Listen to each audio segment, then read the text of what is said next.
The Food Service Exchange presents Handle replacement, be it a roll dome handle, a crash bar, or a push handle, is all the same.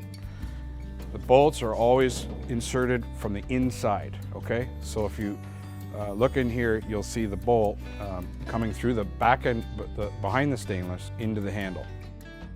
Follow the end of the handle, you'll find the bolt.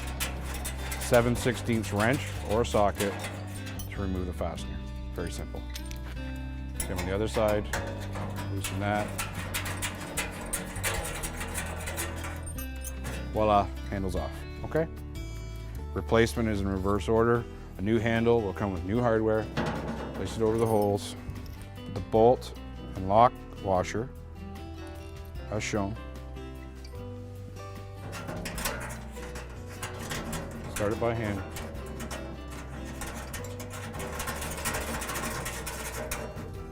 Finish it with a wrench.